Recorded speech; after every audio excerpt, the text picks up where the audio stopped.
Salut les amis et bienvenue dans la bibliothèque de l'étrange. On se retrouve aujourd'hui pour un nouveau bilan lecture. Et si la dernière fois je vous disais que c'était le meilleur bilan lecture que j'ai eu depuis bien longtemps, cette fois-ci c'est tout le contraire. Je pense que c'est le pire bilan lecture quasiment tous les temps parce que j'ai enchaîné les titres qui étaient pires que d'habitude. Il y a quelques-unes qui sortent un peu du lot, mais c'est vraiment très peu comparé à d'autres fois. Du coup, j'étais un peu mitigée. J'étais en mode, ok, bon, je vais leur présenter des trucs. J'ai pas vraiment aimé, mais c'est le jeu. Du coup, je vais être sincère et je vais vous donner mon avis subjectif, bien évidemment. Peut-être que vous allez adorer ces titres.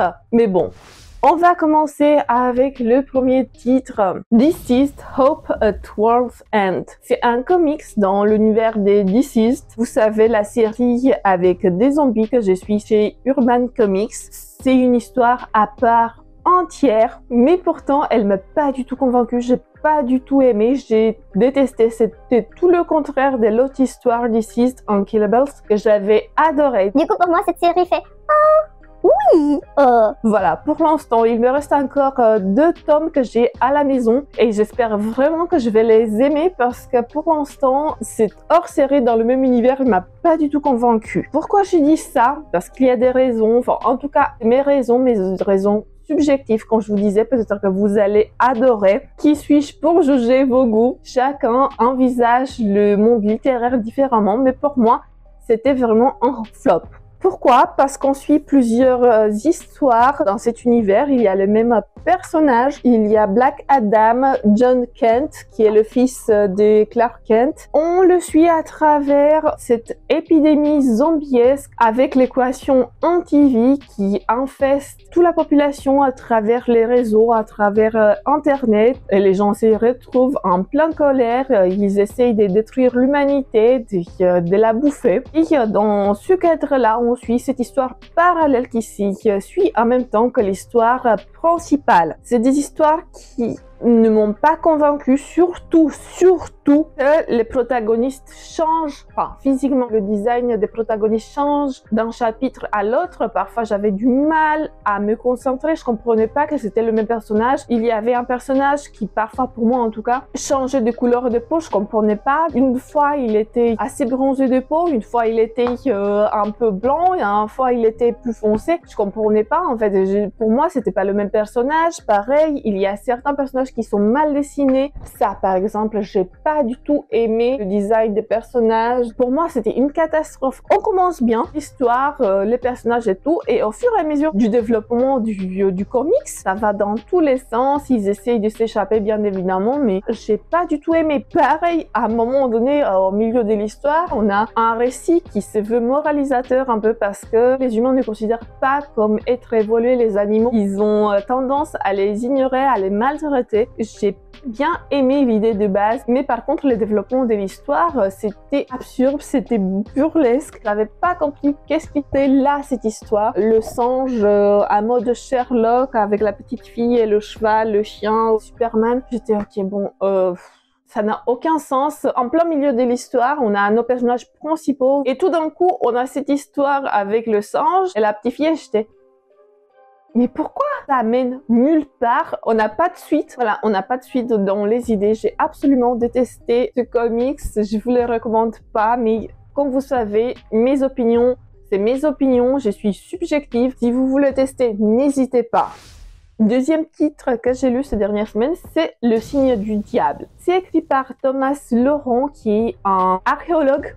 Si je ne me trompe pas, il a une chaîne YouTube. Si vous voulez regarder, si vous êtes passionné des archéologies, si j'oublie pas, je vais mettre sa chaîne en description. Bon bref, c'est pas ça le propos du récit. C'est un roman qui parle des sorcières. En tout cas, qui devait parler des sorcières parce qu'au final, c'est une sorte d'enquête. Et moi, je m'attendais pas à ça. J'étais un peu déçue, je veux pas vous mentir, mais c'est plutôt le développement de l'histoire et pas la manière d'écrire de l'auteur. Tout le contexte historique, tout le contexte médiéval, il est très bien retranscrit. J'ai adoré. En fait, s'il y a un point positif à retenir de ce roman, c'est vraiment le contexte historique. On voit toutes les recherches que l'auteur il a menées pour écrire cet ouvrage et c'est vraiment une bonne ambiance. T'as l'impression que t'es dans la boue, dans le Moyen-Âge avec tous les villageois qui ont des préjugés. Ça, c'est vraiment top. Ça, vraiment, j'ai adoré. Par contre, l'histoire, comme je vous disais, principale, m'a un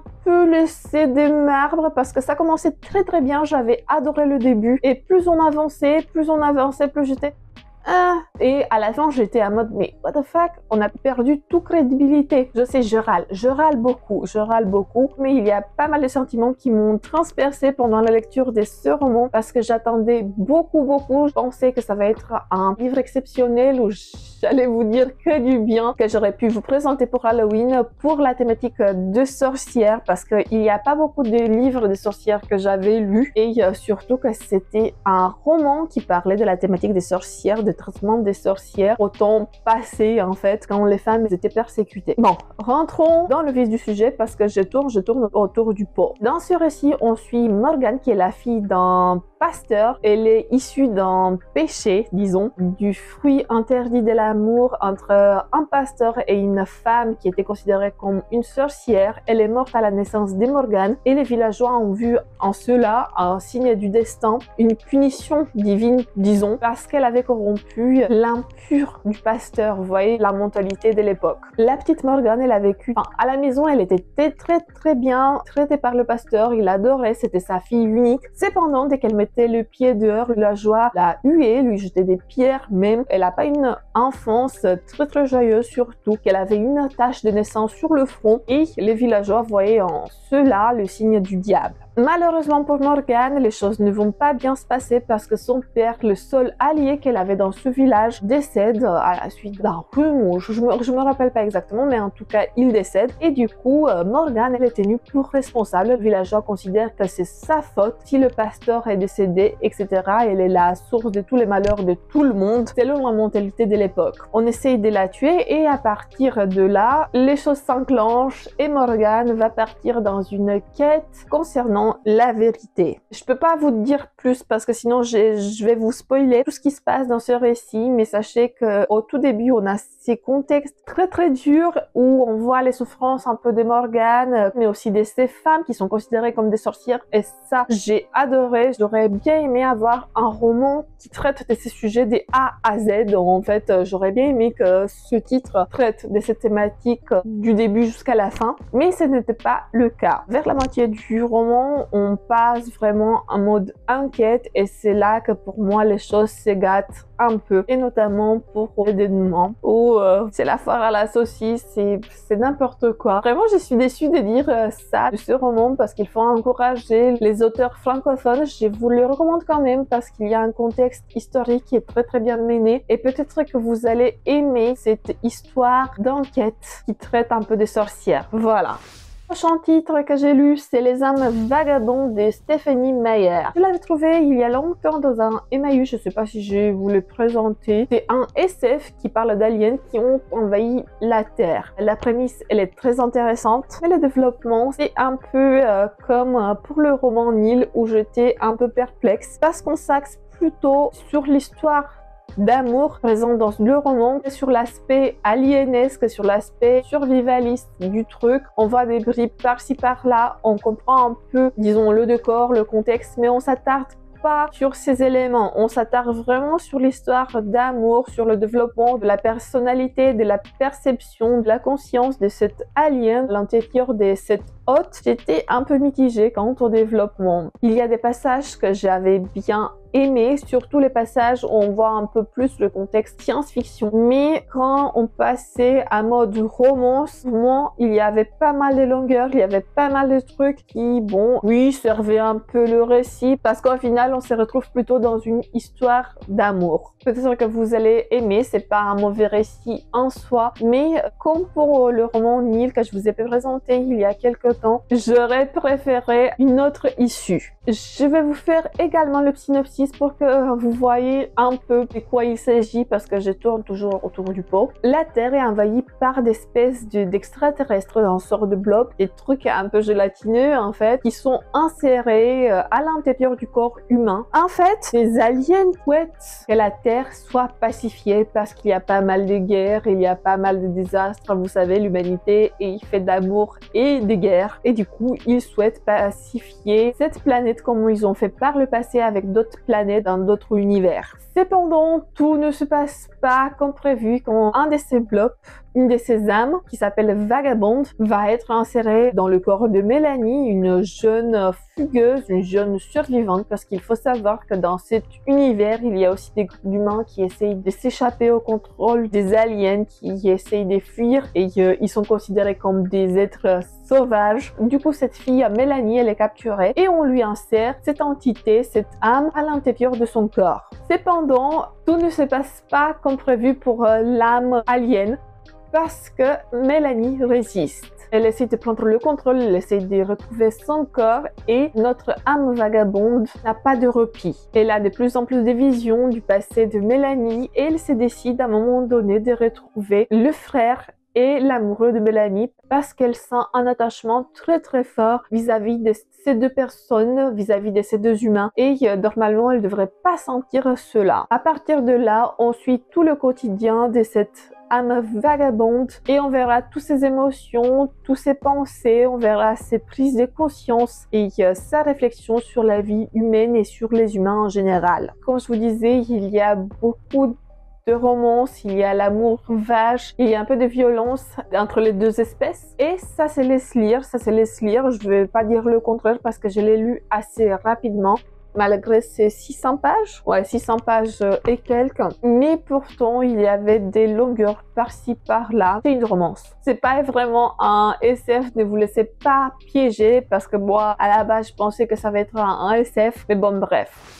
On va passer maintenant au jeu de Richard Laymon. Cet auteur est considéré comme un des auteurs importants du courant splatterpunk, du genre de l'horreur. Et je voulais vraiment connaître sa plume parce que sur des vidéos anglophones, j'entends beaucoup parler de lui. Et en France, pas du tout. Je l'ai jamais vu dans des bilans lecture, des book hauls, peu importe. Je l'ai pas vu. Du coup, je me suis procuré le jeu, qui était le seul titre disponible de l'auteur. Qu'est-ce que je peux vous dire? C'est une écriture très simple, vraiment très simple. T'as l'impression qu'il y a deux personnes dans la vie de tous les jours qui discutent. C'est un peu pire ce que j'ai pu envisager avec Grady Hendrix. Là, on est vraiment dans une écriture très simple, mais ça se laisse lire. L'idée des bases est très intéressante, mais par contre, le dénouement, on a laissé un peu de marbre parce qu'on n'a pas vraiment d'explication. Ce qui m'a énervé le plus dans ce roman parce que en fait j'ai passé un assez bon moment, mais vers la fin on n'avait pas d'explication, on comprenait pas pourquoi ces événements sont là, pourquoi ça se passe comme ça, on n'avait pas le pourquoi du comment. Il y a des choses qui se passent, basta. Il y a des choses très trash qui se passent et c'est tout. T'as pas d'explication.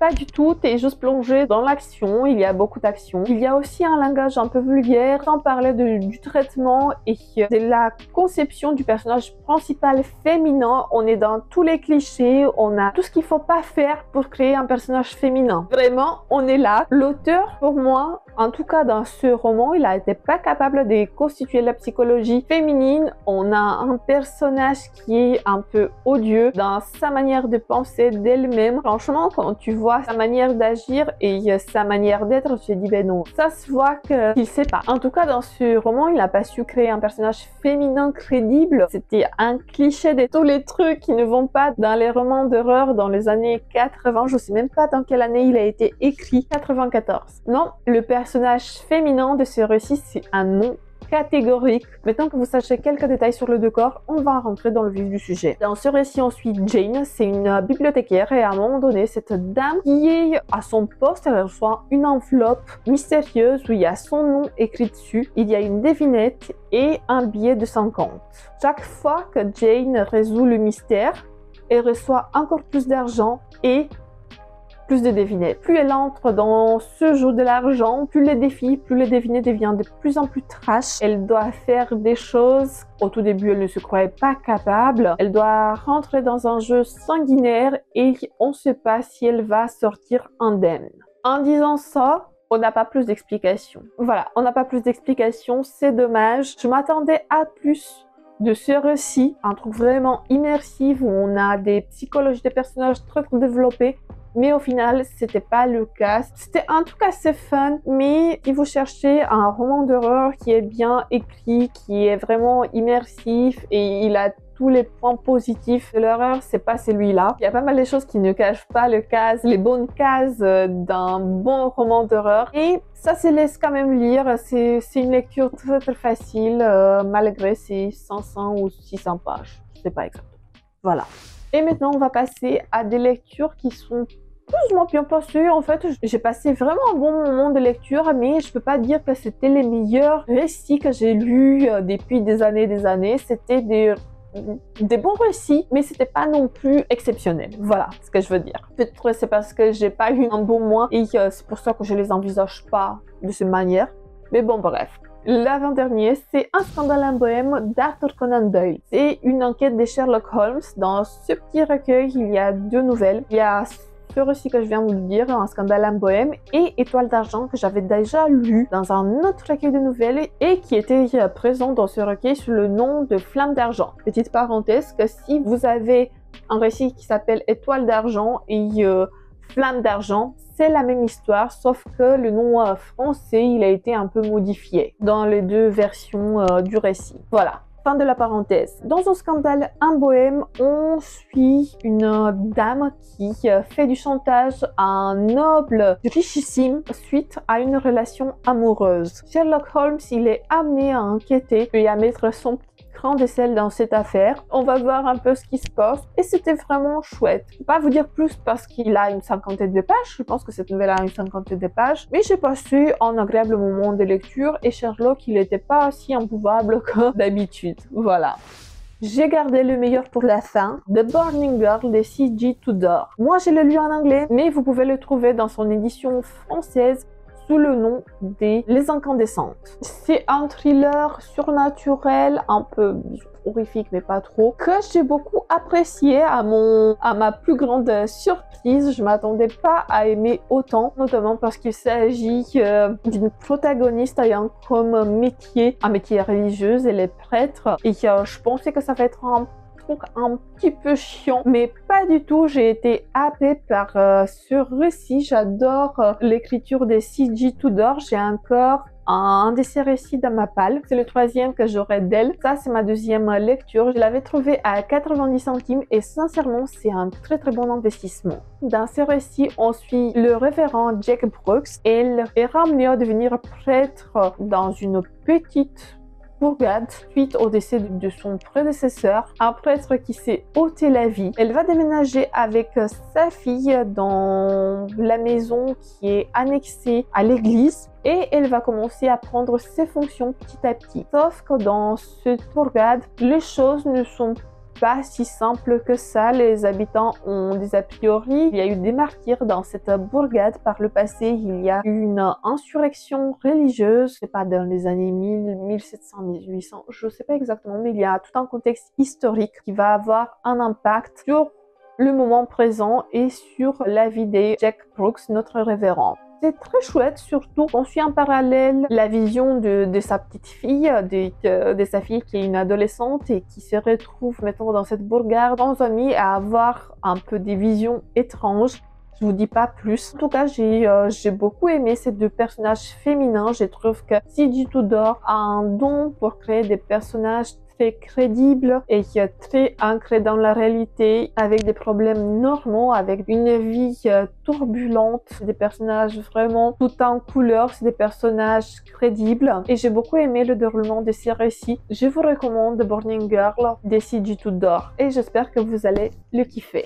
On va finir cette vidéo sur un film que j'ai regardé récemment, ça s'appelle Wedding Nightmare. C'est un petit slasher, mais c'est pas un slasher gore, c'est plutôt une comédie horrifique que j'avais adoré. Je me suis marrée, j'ai passé un excellent moment de visionnage en compagnie de ce personnage. C'était farfelu, j'ai adoré, vraiment, j'ai adoré de A à Z, notamment la mise en place du décor. Les lumières et le cadre dans lequel se passait ce film sont exceptionnels pour moi. Le décor, ça fait tout. J'ai adoré, j'ai vraiment adoré. J'avais de l'empathie pour notre personnage féminin qui est dans cette galère. Et je vais vous faire un synopsis. Eh bien, notre protagoniste, dont j'ai oublié le nom, parce que j'oublie toujours le nom, va se marier avec un gars qui est parfait, quasiment parfait. Il est riche, ses parents détient un empire des jeux de société. La nuit des noces, qui devrait être son meilleur moment, toute la famille la convoque avec son mari dans la salle des jeux et, selon la tradition familiale, elle